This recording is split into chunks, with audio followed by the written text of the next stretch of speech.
A ver, hay mucha discusión y también mucho ruido. Fernando Gray es el presidente del Partido Justicialista de la provincia de Buenos Aires y ahora toma también algunos ejemplos que brinda el propio Guillermo Moreno cuando debate la realidad y dice que en el mundo la actividad económica cayó el 5%, pero en la Argentina cayó mucho más del doble. Y que esa diferencia entre 5 y 10, 5 y 11 es todo producto de los errores en implementación de políticas públicas y también de falta de diálogo del gobierno nacional. Lo dice Fernando Gray, que está también enojado, que mantuvo su postura, que ganó en esta discusión sobre cuándo debe asumir Máximo Kirchner por ahora, creo que asume en diciembre.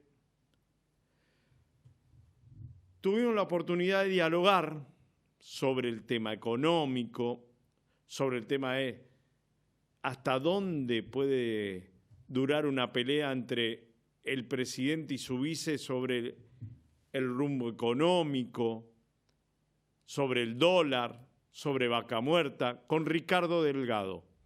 Es el director ejecutivo de Analítica Consultores, un hombre de mucha experiencia que asesora a muchos, pero muchos de los más importantes hombres, no solamente de negocios, también de la función pública actual, pasada, y siempre viene diciendo lo mismo, por eso lo convoqué. El tema económico argentino excede lo económico estrictamente, excede lo que nosotros como economistas podamos recomendar o postular, y a mi juicio requiere de un amplísimo acuerdo entre los distintos sectores y actores sociales de la Argentina, por supuesto desde la política, pero también incluyendo a los sectores empresarios, a los sectores del trabajo, a los movimientos sociales, a todos aquellos que por supuesto tienen algo que aportar a la solución para justamente empezar a salir de una vez y para siempre de este estancamiento tan complejo en el cual vivimos y que ha dejado a la Argentina en una condición de pobreza y de desigualdad muy grande.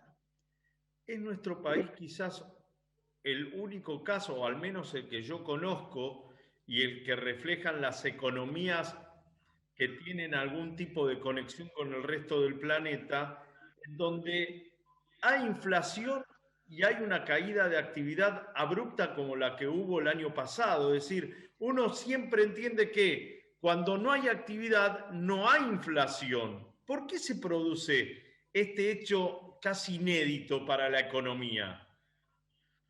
Bueno, porque la inflación argentina tiene una particularidad y es que no solamente viene ya de más de 10 años desarrollándose, lo cual ha generado conductas que van por afuera de lo que suceda con la actividad económica, conductas de inercia que le llamamos los economistas, conductas que tienen que ver con la formación de precios de los diferentes sectores y actores económicos, que tiene que ver básicamente con que la inflación de hoy va a ser más o menos parecida a la de ayer y de esa manera se van formando precios en la economía, pero además en el año pasado y también, por supuesto, en el 2019 y en el 2018, Argentina sufrió violentos shocks devaluatorios y una parte importante de la estructura productiva argentina se maneja en dólares, porque hay una parte significativa de insumos, de partes, de piezas que son importados y obviamente se pagan en dólares. Ahora bien, entonces te pido por favor que me ayudes a desandar este hilo histórico. En un momento determinado de nuestra vida política empezamos a pensar que vivir con lo nuestro era posible.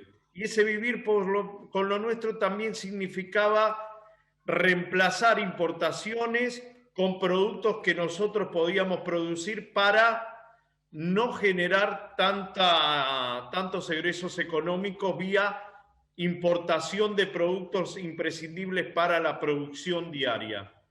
¿Por qué después de eso, después de 50 años por lo menos, nos quedamos a mitad de camino? No pudimos reemplazar los productos exportados seguimos dependiendo y encima cada vez producimos menos.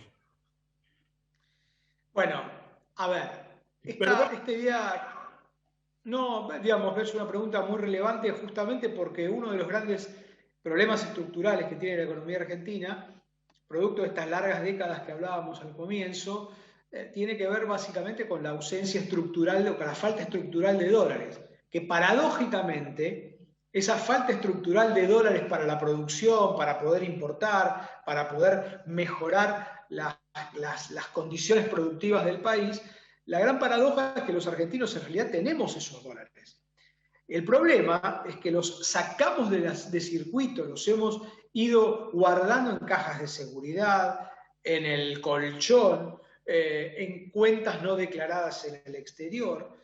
Y hoy se estima, según información del propio INDEC, se estima que alrededor de medio PBI, alrededor de 200.000 millones de dólares, están en esas condiciones.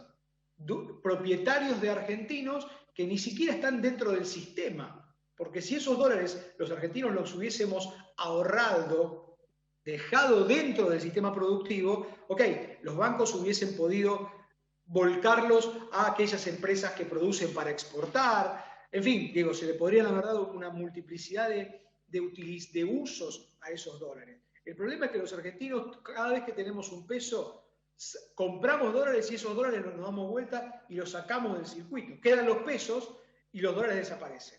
Bueno, eso está pasando claramente con el tema de las importaciones también. Evidentemente, la estructura argentina, de producción argentina, la industria argentina, es altamente dependiente de las importaciones. El tema es que si los argentinos sacamos los dólares del circuito, van a quedar menos dólares para poder importar las partes, las piezas, los insumos necesarios para producir localmente. Entonces es un círculo vicioso en el cual estamos atrapados hace largas décadas y del cual no podemos salir, insisto, sin a mi juicio, un mega acuerdo, un gran acuerdo entre los diferentes sectores productivos y sociales. Ayúdame con este tema del dólar, porque en un momento determinado se generó el blanqueo que introdujo al sistema la mayor cantidad de millones de dólares de la historia. Así se vendió por lo menos en el blanqueo que hizo Mauricio Macri en el 2016. Es decir, que por las buenas ingresó una gran cantidad de dólares. Esos dólares fueron parte a la productividad y otra parte quedó ahí medio en una nebulosa.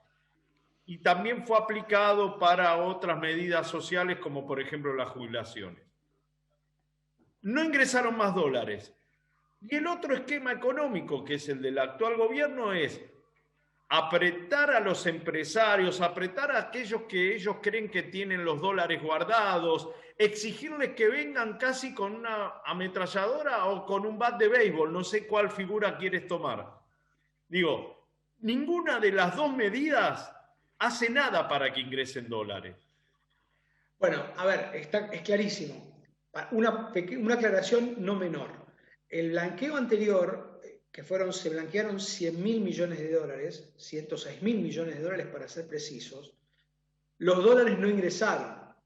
La condición era pagar, era básicamente un afán recaudatorio y se recaudó mucho dinero y generó muchos pesos en la Argentina el blanqueo anterior, pero los dólares en su enorme mayoría no ingresaron, se quedaron en las cuentas del exterior o en los activos del exterior. Primera cuestión importante. Ahora hay un mini blanqueo, estamos ahora en un periodo de mini blanqueo para la construcción de viviendas nuevas. Hoy quien tiene un dólar puede ir a un banco, abrir una cuenta, un dólar no declarado, y puede invertir en un fideicomiso bajo ciertas condiciones, un fideicomiso que desarrolla viviendas nuevas. Va a ser acotado, pero me parece que ese es el camino. La Argentina tiene que empezar a explorar ese tipo de mecanismos para que los dólares de vuelta ingresen al país, vuelvan a la Argentina, se pongan en circuito productivo y generen valor. Y a partir de allí, obviamente, van a generar ingresos fiscales.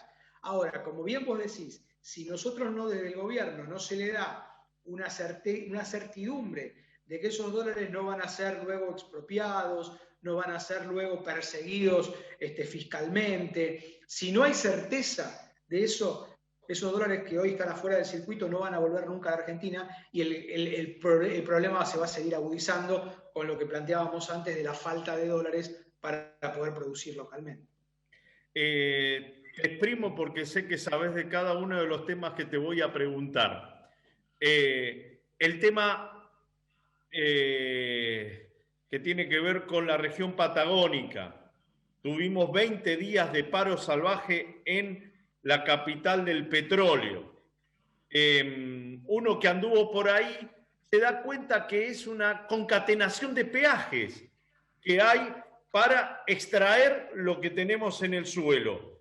Esa concatenación de peajes tiene que ver con las cuestiones sindicales, las cuestiones municipales, la cuestión provincial, la dirigencia, es decir, un combo. Ese combo parece que haría improductiva una región que quizás es una de las más ricas del planeta, si no tenemos posibilidad de modificar de raíz esa construcción económica que nos impide a nosotros proveer de gas y de petróleo al resto de, por lo menos, este espacio del continente. ¿Qué nos queda? Bueno, esa es una de las grandes falencias estructurales que tenemos como sociedad. A ver, para ponerlo en términos concretos, Vaca Muerta, que de eso estamos hablando, Vaca Muerta hoy es más productiva que Permian, que es el pozo o el campo de petróleo y gas no convencional más grande que tiene Estados Unidos. Hemos llegado a ser la producción más productiva que Estados Unidos. Este es un dato que hay que tenerlo muy en claro. O sea, Vaca Muerta tiene la enorme capacidad no solamente de generarnos todo el gas y todo el petróleo que necesitamos, sino de ser una gran plataforma de generación de dólares, de exportación. Bueno, el punto es que no terminamos de entender que para desarrollar eso necesitamos resolver todas estas cuestiones que son absolutamente complejas para poder desarrollar y poner en valor esa enorme productividad que tenemos allí enterrada en el suelo neuquino.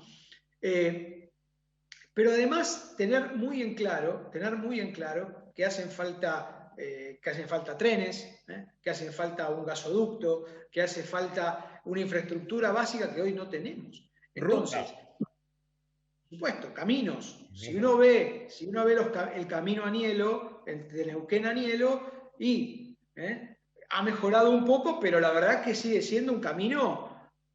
Bueno, entonces, a ver, y Vaca Muerta empezó en el 2013, Alejandro. Vaca Muerta, el primer gran acuerdo de YPF Chevron, te acordarás, acuerdo secreto, fue en el 2013, ya pasaron 8 años. O sea, no llegamos a resolver siquiera los temas que tenemos ahí a mano que nos resolverían una enorme cantidad de problemas, entre otras la falta de dólares. Entonces, de vuelta, todo esto a mi juicio no se resuelve con decisiones técnicas estrictamente, ni de la Secretaría de Energía, ni del Ministerio de Economía. Si a todo esto no le damos un paraguas, un marco, digamos, de institucionalidad que incluya estas cuestiones dentro de ese paraguas y vamos a seguir y establezca reglas de juego y establezca quién y cómo paga esa transición, de qué manera, cuál es el aporte que hace cada uno, va a ser muy difícil. Vivimos en un país en donde uno recordará el viejo juego de la perinola, ¿no? En donde siempre todos sacan y acá el problema es que ahora hay que poner y todos tienen que poner. Esto es así. La perinola tiene que caer ahora en todos ponen. Y el todos ponen tiene que ser muy claro, sabiendo cuánto, cómo y por qué tiempo. Ricardo, tocamos un tema vital que es el energético y también te lo voy a conectar con la controversia / crisis que atraviesa el Frente de Todos en materia económica por la devaluación que está teniendo el ministro de Economía, Martín Guzmán. Y tiene que ver con una medida que él quería aplicar en energía, que el Instituto Patria le dijo no, por una renuncia que él propuso, que el Instituto Patria le dijo que no. Y a esto le tengo que traer Guillermo Nielsen no pudiendo hacer nada ni PF, teniéndose que ir.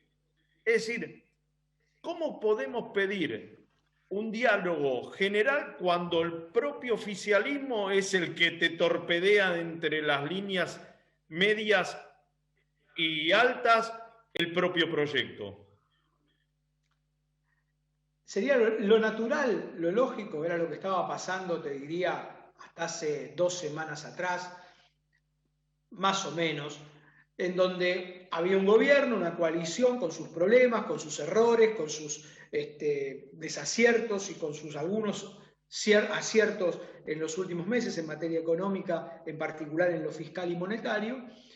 Lo natural, digo, era eso, y una oposición que se oponía, a veces mejor, a veces peor, al rumbo del gobierno. Eso es la lógica de la política. Lo escuchábamos a Ricardo Delgado, nos tenemos que ir, lamentablemente, nos queda corto el tiempo. Llamó Ricardo de Loma Hermosa, que también nos dijo el tema del polvo blanco que está cayendo en la calle Brasil. Es decir, una amplísima región de la localidad de Loma Hermosa en el límite entre San Martín y 3 de febrero. Nos vamos, nos reencontramos la semana que viene con más sentido común. Ustedes han sido muy amables, muchas gracias.